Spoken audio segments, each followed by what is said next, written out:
Welcome to the Neurodiversity and Improv podcast from Flat Improv. I'm Jen DeHaan, and I do improv stuff, and I like thinking about improv things too. These podcasts here are not for telling you what to do. They are just explanations about some cognitive stuff to help classes, teams, and improv in general be a little bit more inclusive and maybe a little bit easier for some of us that think the way that we do. They're certainly not for diagnosis, so please don't use these episodes to diagnose yourself or anyone else. These episodes are just to think about the way that we think cognitively. Basically, these podcasts are for big improv nerds to be improv nerds. Like if you are subscribed or listening to this kind of thing, you are probably an improv nerd. So let's get started. Welcome to episode 10 of the series. We are keeping it really niche for this episode. In fact, I'm not even sure what a non-niche episode would even be in this series. I'm quite curious. Anyways, this episode will describe what hyperphantasia is and how this form of visual imagination can be utilized in improv. It's especially useful for memory over, say, a long-form set, and it's especially great for creating characters or, say, figuring out what to do for a particular emotion word that you've been given to work with. Say that's an issue for you like it is for me. I'll cover what hyperphantasia and related visual processing is, and I'll provide an overview of how that affects and is used in improv. And I'll cover much more detail about characters and memory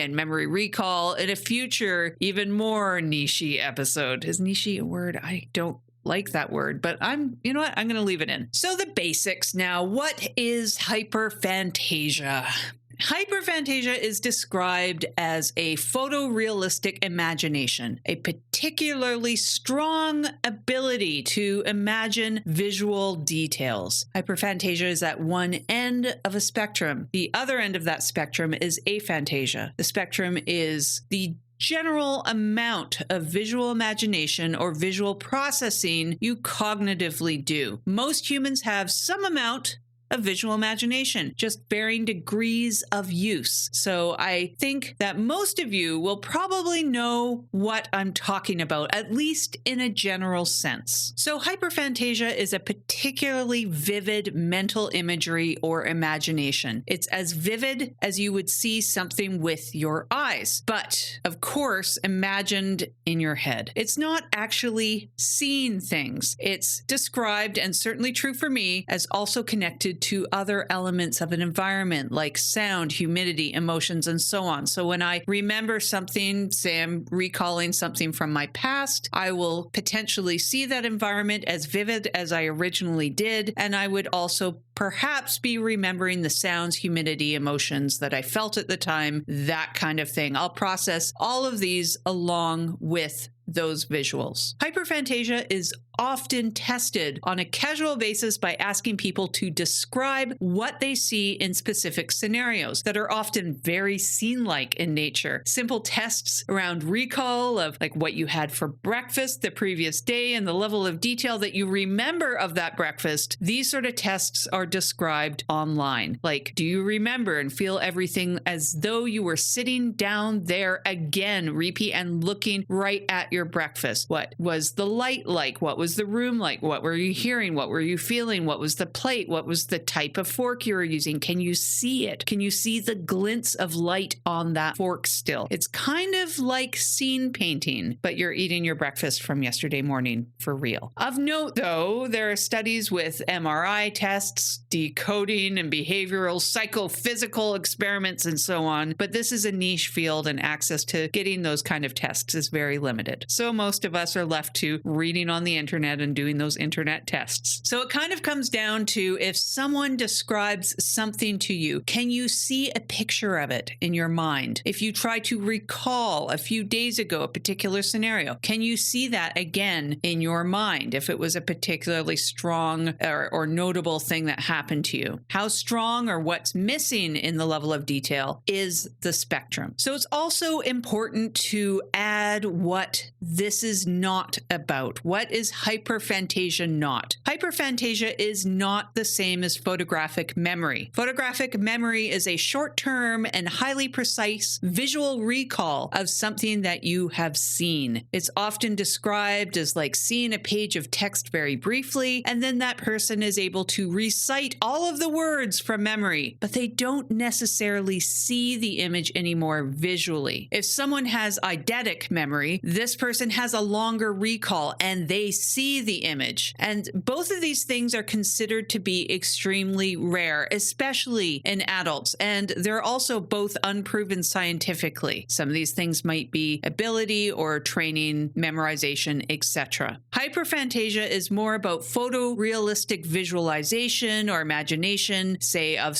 any kind of environment, a described one or particularly notable memory of your past. For example, it's like visualizing while you read a book what is described on the page, or recreating that memory of that thing that you've experienced in the past, and it doesn't necessarily have that same amount of detail specifically from the memory. The other two conditions, photographic memory and eidetic, are near perfect recall of very highly specific details. Anyways, the differences between these three things and these three specific topics as well in the scientific sense are beyond the scope of this podcast, and there's lots of information out there for you to go find on these other things if you're interested and want to do that deep dive. So phantasia is on a spectrum, and the two ends of the spectrum, hyperphantasia and aphantasia, each hold about 2 to 3% of the population. So we're talking about 4 to 6% of the population in total. Everyone else is somewhere in between. So the other end of the spectrum from hyperphantasia is aphantasia. And this is where the mind, the imagination, does not form or construct mental images or visual representations of objects or environments. It doesn't mean that the memory is weakened and there is no cognitive impairment involved. Someone with aphantasia can still describe a scene like a sunset, but they just don't create a mental picture of it while they do so. Obviously, I don't know what the aphantasia experience is like, or of note other conditions in this general space. I do know great improvisers with aphantasia because, of course, other forms of memory and recall are being used by them, and I'd be fascinated to hear more about improvising with the lack of visual imagery and what other forms of recall are being used and what that's like, but I don't know, so I'll leave it at that. So is hyperphantasia and aphantasia neurodivergence or what? Hyperphantasia and aphantasia have been called neutral neurodivergence, or straight up a form of neurodivergence, a neurocognitive phenomenon, a psychophysical condition, and so on. They've been called a lot of things. They're also not generally considered to be disorders at this time, according to the sources I have come across at least. Most of the science on the condition is focused on visual aspects as well, and there's a lot of disagreement in the literature. So I won't get into the science because I won't do it any justice, and I'm also not sure there's a whole lot of relevance in this episode to the science part of it anyways, and I reckon that you aren't here for that deep dive either, but it's out there to access online if you're interested. And as with all of these variables that I've already mentioned and will mention, there are lots of overlaps with other forms of neurodivergence. So it's going to be very, very different for everyone depending on what you have going on. So in this part of the podcast, I'm going to talk about what is hyperphantasia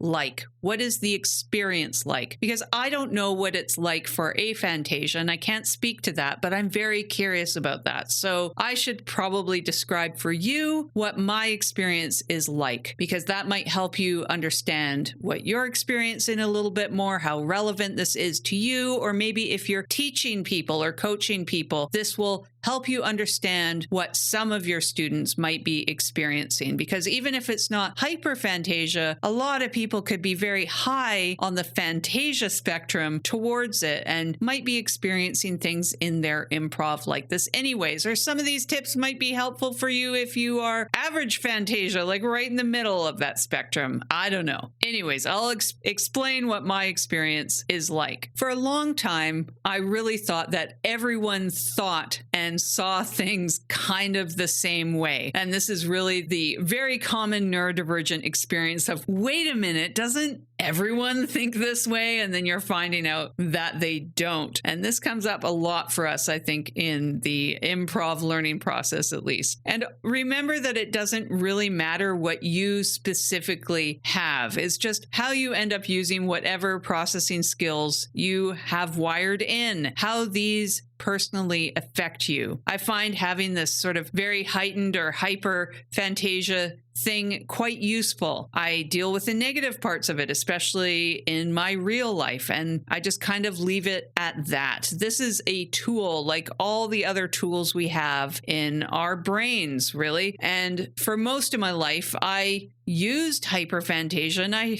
didn't care or think much about it until improv. So first of all, let's think about the outside of improv experience of hyperphantasia. So the very basic fundamental use of hyperphantasia is to just remember things. You'd be remembering going to your grandmother's house. You might kind of do a visual walkthrough of that, or remember a very specific, notable dinner that you went to, and you would just see those things in your mind's eye. And based on, the where you are on that spectrum would be the level of detail, perhaps, that you remember about those specific events. And you're going to be bringing in other memories as well. When you think back visually, it will bring up the emotional memory, those other senses, what weather was like, what was it like outside? You're going to remember potentially what time of day it is based on what the light is, that kind of thing. And you might have other experiences, different ones that don't involve remembering the past, but things that happen in real time as well. Say you're having a conversation with a friend about aging, and you might actually kind of see yourself and your friend in your mind's eye in real time aged. So it can be things that come up in conversation in real time, and that's a lot closer, of course, to improv. You can also just sit on the couch and place yourself in an environment that you know or you don't. The more relaxed you are, for me at least, the easier and better it seems to be. Or I might be out gardening and start kind of teaching a dance fitness class because I have my earbuds in and a song comes on, and I will kind of, in my mind's eye, see a group of people in front of me, but they're actually in my garden. I can kind of see that in my mind. It's weird and it's very hard to explain. It's like there, but not there. And all of this is really wired in. It's kind of like just feels like using a body part, because it is really. I can remember all the way back to imagining things like this when I was in elementary school. You don't think it's real. That's the other thing to realize. Like, I know this isn't real. I'm not, hallucinating. I'm not actually seeing these things. I know that it's just something that I'm conjuring up mentally. And also, hyperphantasia or heightened levels of phantasia is not all positive. This isn't some really cool trick. There are certainly drawbacks to having this, like photorealistic recall of very negative events in your life, or things that you watch. Like, I can't watch violent, realistic movies or shows, or even moderately violent ones or graphic ones for this reason. Like the other night, I made it through about 4 minutes of 4 different movies that I tried to watch before I gave up and just went back to comedy. And I really wanted to watch those movies too, and would have really enjoyed them if it just wasn't for those graphic elements. There's also issues around disassociation, distraction, over-analysis of scenarios, for making predictive assessments. Like, some of these things are pretty good, like problem solving. But there's also bad elements around the distraction, or just being too in your head for long periods of time of analysis. It's a big time waster at times. So in this next section, I'm going to detail what hyperphantasia hyperphantasia is like for me in an improv sense. So doing scenes or doing exercises around improv, what that experience feels like. So I'm going to start off with probably the most basic, obvious, common sense one that you would expect, which is scene painting. So for example, if you wanted me to scene paint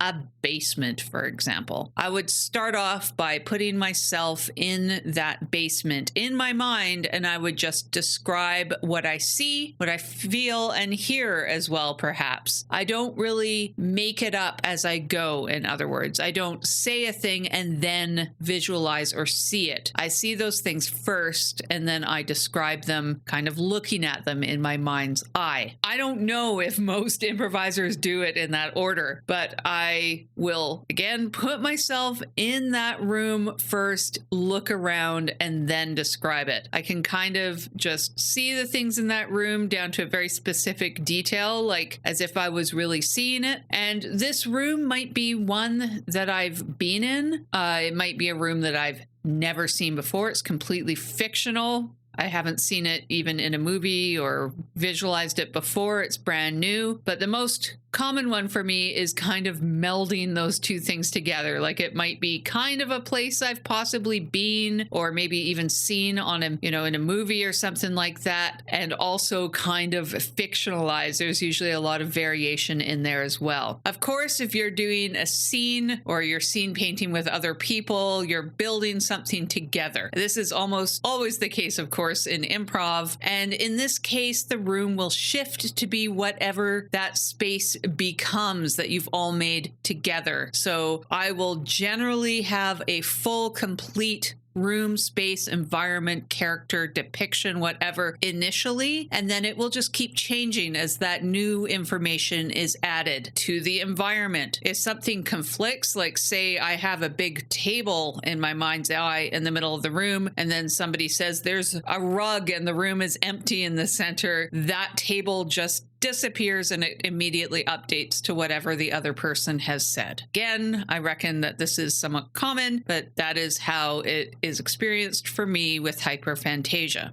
And that this is really happening during the scene is really the neat part of it. That's what I love about this, because this is all the stuff that you can use. It's helping you. You're mixing up what you actually see, what your mind sees. It's all changing as your scene partner does, and you're using all of that together. And I think really that focus through the changing is something that really kind of helps in a way. This, of course, can also be the somewhat harder part of it. Like, did you mention something that you saw, and was that thing established, or is it something that your brain just added that's never been talked about before and should have been possibly? But then I realized at some point it just doesn't really matter. I used to be quite worried and concerned about that, but then I just realized it doesn't really matter. And I'm sure that there's some other aspects of it that make improv harder that I haven't considered yet, or perhaps it's even a crutch that I'm using, and some other version of memory recall might be better for some of these things, but who really knows? We're just using what we're given. We take these good parts, we acknowledge that there's often difficulties associated with them, and we just ultimately roll with all of it the best that we can. So the other aspect that's quite neat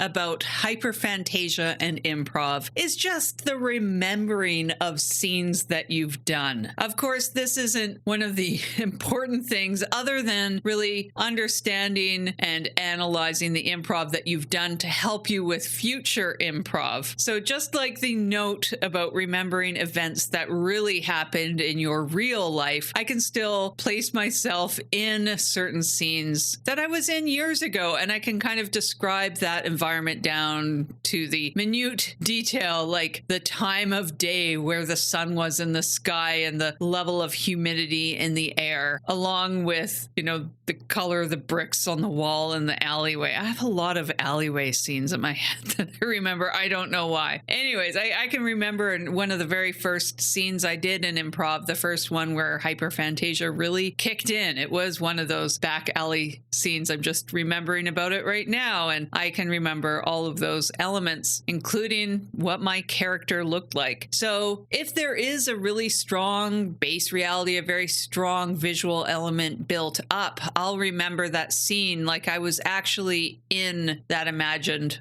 location. It's like a really strong or disturbing dream that you had, and you were having that dream as you woke up. It's like that scene happened for real in your memory, and you can remember scenes like it actually took place for real. And I figure that's probably normal, maybe, for improvisers. It might just vary in the level of photorealism. And I also reckon that this is just a memory device that I lean on because it's something that I have in my real life. Of course, we're using the same memory, and it's just one of many possibilities. It's not the right one. It's not the best one. It's just one way of remembering information. Another odd aspect that I've noticed of remembering scenes with hyperphantasia, or at least the way that I do, is I most often remember the scenes as though it was shot by a camera from a different angle, like you're watching a movie. I'm not seeing it from the first person. I'm seeing it as though a camera shot it, so I can look at my character as well and see my character. This is something I actually do in my mind's eye all the time, to see my character, which helps me with the acting and getting into that character's persona and point of view and physicality and everything. And I figure that the difference between, say, hyperphantasia, what I have, and other amounts of phantasia that people have is just how many visual details are present in these memories. And I figure a lot of the things that I remember are simply just not important or relevant. So in this next part, I'm going to talk about how hyperphantasia or visual processing is used in improv. Of course, it comes up in so many different areas of our practice, as I've already been talking about. Some of the areas that visual processing, visual memory, hyperphantasia affects the most are when, of course, we're setting up the base reality of a scene. We're setting up where it is, what that looks like, what's in the environment, what are we like as characters, because I use it as a character creation technique. All of those sorts of things are very important in the early stages of a scene. When we're dealing with emotions, especially if you have a problem connecting a word to a feeling, I find that hyperphantasia is absolutely essential for me in that regard. Like I've mentioned, I use hyperphantasia or visual techniques extensively when creating characters. I use it in memory and recall of details, visual and not visual. I use it for remembering names on occasion. I use it, and this is very rare, it just happens. I don't really use it, it just happens, for sorting out very complicated details in a scene. Things can sort of materialize or appear during the scene visually in my mind's eye. Sometimes they disappear and change, but it actually will sometimes give me information that I can then verbally say. And I will cover some of these character creation, memory, and some of these other detail processing oriented elements in a later episode, so I can really focus on them. But I will continue to cover some of these basic usages in this episode, what it's like, and maybe how you can strengthen some of these techniques. So hyperphantasia has always been there in improv for me and has been useful from the very beginning. I think that it turned up in the most strong, evident ways in scenes where perhaps they just kind of went well and I could relax. This might have been because of my scene partner. Maybe they were much more experienced in kind of driving the scene and I could relax a little bit in it, or they were adding a lot of the details, or maybe it was just by chance. For example, some of my really early strong visual scene memories are when I created a character visually. Then I would kind of more naturally, I guess, see the environment that that character was in, maybe because I was already using those visual techniques by chance. And then as such, they sort of burn themselves into memory, so I could still recall them today using hyperphantasia. However, I probably didn't use much of the memory memory recall techniques that you can use hyperphantasia for within these early scenes. I think, again, a lot of the clarity that I experienced was by accident. It was just sort of kicking in naturally, or because of my scene partner, they were adding a lot of detail. So I could see these things because they were describing them. So it is something that was there for me at the beginning, and it was in use without any improv training. These were scenes that I did in jams before I had any improv instruction. I didn't know yes and. I didn't know what denying things were. I didn't know how to add detail. I didn't know anything. So I had no improv training at that time, and these things were kicking in. So they don't require learning. They are just there. But there was some kind of setup that made these things stronger and work. So I believe that it's very useful in improv at any stage without any training. And as such, you can set yourself up to use this natural wiring more and more with reps and experience and training and learning. And so I didn't find hyperphantasia particularly useful, like really useful as a memory or as a character creation or skills tool until later on. I did use them to a certain extent for these things, but not really in a lot of a really conscious way.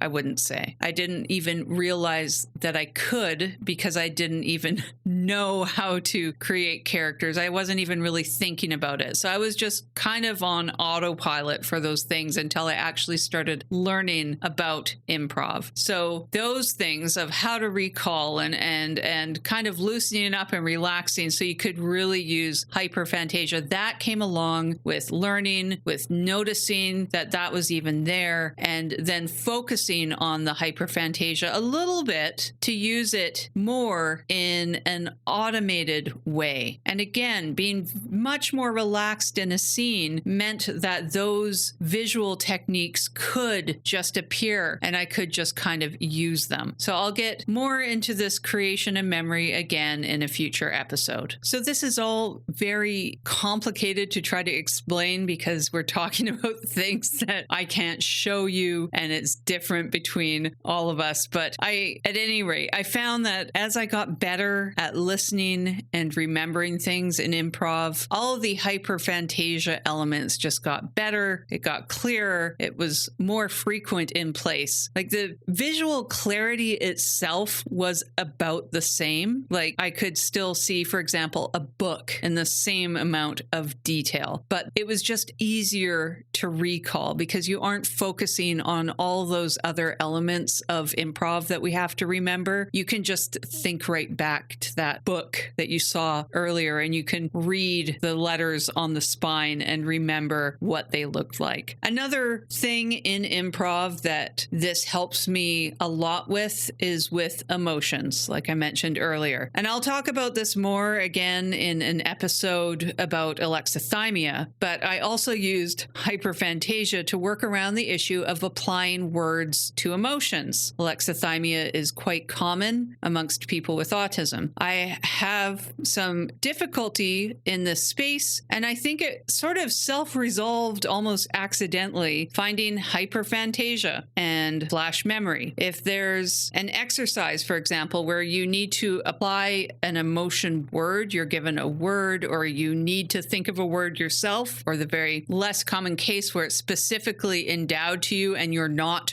already expressing that, I'll figure out a place where I felt that thing or a thing I want to put into the scene. I'll quickly flash memory myself there, and with the hyperphantasia, I'll actually be there. I'll see everything. I'll feel it again, and then I just take that feeling and go in the scene. Now, this is not perfect, and the scene, the emotions that I feel will absolutely change during the scene, almost guaranteed. Like if I have to stay that same initial emotion through the whole scene, it won't happen. So I won't hold that emotion very long. Like it's going to change when it's going to change, but it seems to be enough to do the assignment. More on that in an episode on alexithymia. And just a side note out of potential interest for one or two of you out there. I actually didn't even know that emotional recall aspect was specifically part of hyperphantasia until after I was doing this in improv. I didn't even notice that I was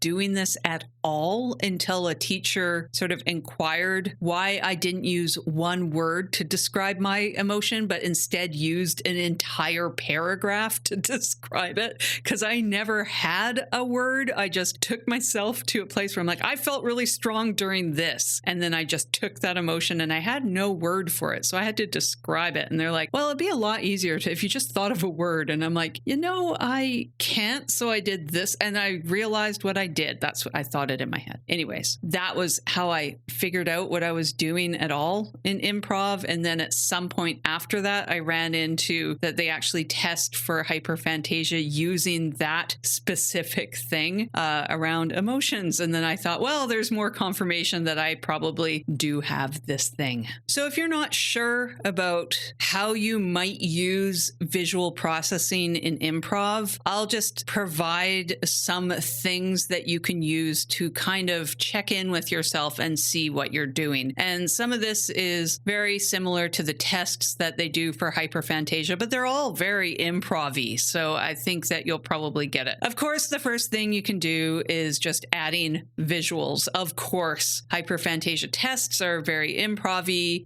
You're picking an object or an environment to describe. You will see that environment and you'll describe it. Now, also, I encourage you to try it the other way around. Describe something and then see what you see. Or, this is just as simple as reading a book and seeing what appears in your mind. Can you see what the author is describing? Like, I did an interview about hyperphantasia, and the interviewer, who has aphantasia, asked me to essentially just scene paint a room. And I did a fully fictional room. I looked around the room, put myself in it, and described it to her just like I do in improv. And that is kind of describing hyperphantasia. So on that note, try describing an area that you know really well already in real life, not one that you're presently in, but somewhere else. And do a scene paint as you walk through that environment, say room to room in a building or around a community park down the street. Analyze what you see as you do this walkthrough, describe it verbally, and notice how much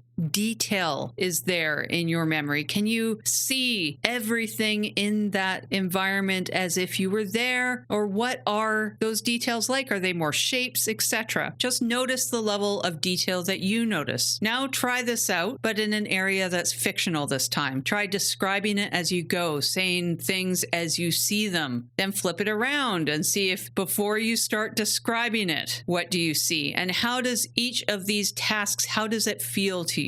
Does it feel really natural? Does it feel forced, etc.? So now in this next section, I'm going to talk a little bit about what you can do in improv scenes in this regard. So obviously, first of all, you can add details to that base reality. It's really going to set you up. But how are you doing that? What helps for me is to just pause and take a second right at the top of the scene as opposed to just rushing in. It's natural to kind of rush in because you've got that adrenaline, a little bit of nerves, a little bit of anxiety going on. But if you just pause and take a second, notice where you're standing, notice maybe what you look like. Even if the scene has started, you can just take a beat and kind of think about these things as opposed to rushing right in of mentioning things before you see them. So take a second to at least put yourself in an environment, even if you don't use it, even if that entire environment changes in a few lines, put yourself somewhere and see what that feels like. And I think that works a little bit better. I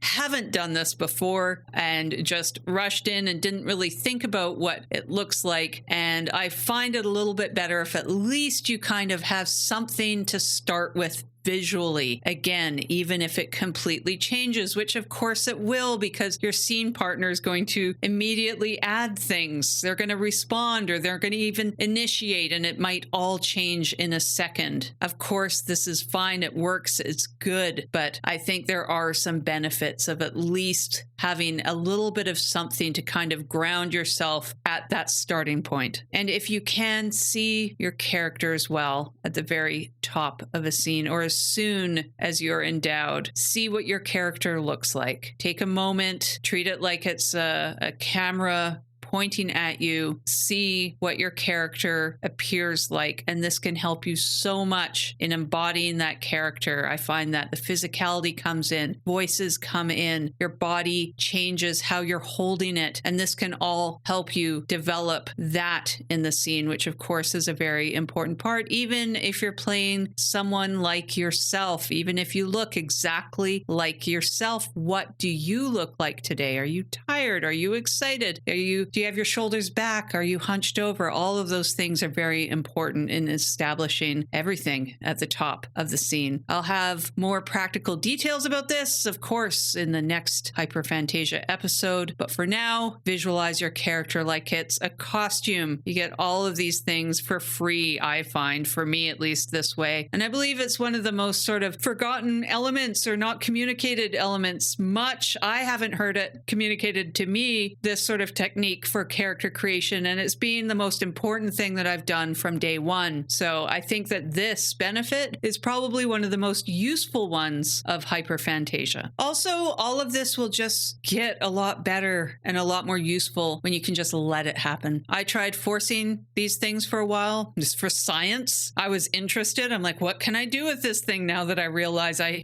have it in my head? I wanted to see how much I could do and how much I could get for basically not free, if that makes sense. I tried things like forcing strings of numbers, and I would like spray paint them against the sky if there was a sky in my mind's eye or a wall or whatever. And it worked. I mean, it technically worked. I could force the images there and I could remember long strings of numbers to do a callback, but it wasn't very long lasting in this case. And it just felt kind of gimmicky and annoying, and it was rarely useful. And I also didn't really enjoy it. It took the fun out a bit too. So my recommendation now, if you get into this, is not to force it. Just try to notice it, and advancing your other skills in improv seem to let you notice these things better and more often. And setting yourself up at the top of the scene just with strong visuals, which you're probably doing anyways, helps with all of this as well. And then you just don't need to force anything. So then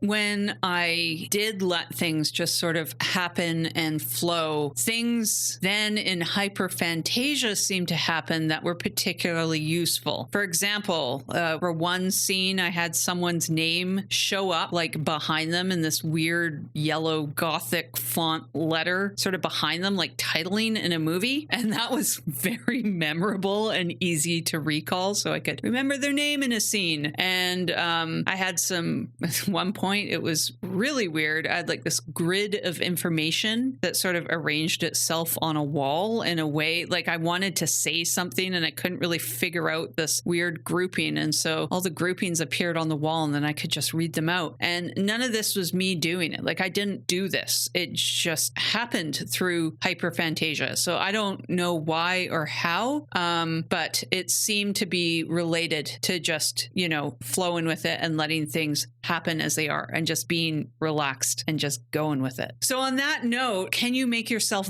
better at improv using this thing? And one of the really important things to remember about this is just your wiring. It's something that it shows up in brain scans. This isn't an impairment if you don't have a strong visual imagination. Everybody is just doing improv differently, using the particular tools for recall and seeing the environment in different ways. As such, I don't really feel that anything I've described about visual processing in this episode is specifically trainable. Like you can't get better at this thing at whatever spot on the spectrum that you are. It's just all automatic, like a reflex, as far as I can tell. Like the thing that I was talking about forcing, that would be me trying to get better at this particular cognitive thing. And all I've noticed so far is just getting better at improv skills helps me just let it do what it already does. So it feels like it's getting better, but I don't think it is. I think it's no change. The only change is in the improv skills around it. And of course, you can focus, like I'm going to add some more details about what I already see to the scene to help me just visually see everything a little bit better or clearer, but it's not really changing the hyperphantasia at all. It's just improving your improv. So on that note, I do believe that being aware of hyperphantasia helps you notice it and notice how you are functioning in the scene better. And that helps you just use it. Just being aware of it helped me. And then your improv skills around the hyperphantasia itself will change. And then everything together feels a little bit faster and easier, or maybe better. So you can set yourself up and you can set the scene up for a bit more success. Just being knowledgeable of your visual processing, your skills around the hyperphantasia around it change. And this is kind of how all of neurodivergence kind of seems to be, because it's our wiring and it's what we're doing around our wiring that makes the difference, because there's just so many darn variables involved in this, aren't there? So this episode is yet another example of I could be completely wildly inaccurate. And I haven't heard most of the stuff described by anyone, and that I haven't heard anyone specifically mention hyperphantasia or aphantasia. This just happens to be my analysis of how I do things. And describing visuals and seeing them is something most of us do all the time. So you all probably do a lot of this already. But I hope something in this episode will be useful to you or someone else or someone you teach or coach perhaps. And I've run a few exercises in my classes that seem to resonate in this particular space. And I will describe them in the next episode on this topic. I know I've said that a lot. Maybe some of these ideas will give you some things to try in your own practice. And from that, you'll find out something completely new and different than all of this that will work for you specifically. And that's what we're after. You'll discover more about the way your unique and wonderful brain works in improv. And that might be kind of neat. So I didn't want this episode to be this long, but here we are and it is. So I will keep the plugs and the M-bit quick. I'm going to have a random observation this week from my neurodivergent friends out there after the plugs. But first, the plugs. Let's check out World's Greatest Improv School for great classes in improv at all levels, including many very unique advanced workshops in person and online. Many of the classes are online, so you can take them from anywhere, and you can take those skills back to your home theaters if you want. WGImprovschool.com. I also have a site dedicated to online improv, podcasts, and live streams. This one's my site, flatimprov.com. You can find that and the newsletter that I put out every second week. Again, flatimprov.com. And this podcast is at Substack and has a weekly newsletter attached to it. So you can get that if you want as well. You can subscribe to that and learn more about how to get your voice on this podcast as well at flatimprov.com/Substack. Thank you for listening. And hey, I've got a random observation for the weirdos out there. If you're not neurodivergent, you don't got to listen to this. This is a new bit I'm adding for the weirdos, or I guess any of you who are not sick of my voice yet. This is just a random thought. That seems kind of weird. So how many of you out there stim music, like listening to the same song over and over and over again, and you find that like nice and relaxing or good in some way? I do. And with the right songs, only some songs. And I love like the loop, the repeat button with a little number 1 on it. Like, I love it. And I've been like listening to this one song by an indie artist, and I don't know, I've probably listened to this song like, I don't know, 800 times in the past couple of weeks, like a lot of times, too many times. And I wonder, because this is a very small time indie artist, like I always wonder, do they notice like a stats bump on that one song? And like, how big does the artist have to be to not notice a weird stat on one song that you've like looped 876 times or whatever over the past couple weeks? Or does like Spotify somehow like negate that as spam and like doesn't count the numbers? Like, that seems like a good description. I'm self-spamming myself with this song. All right, anyways, this got really weird. That's all. See you next week. And now we're done.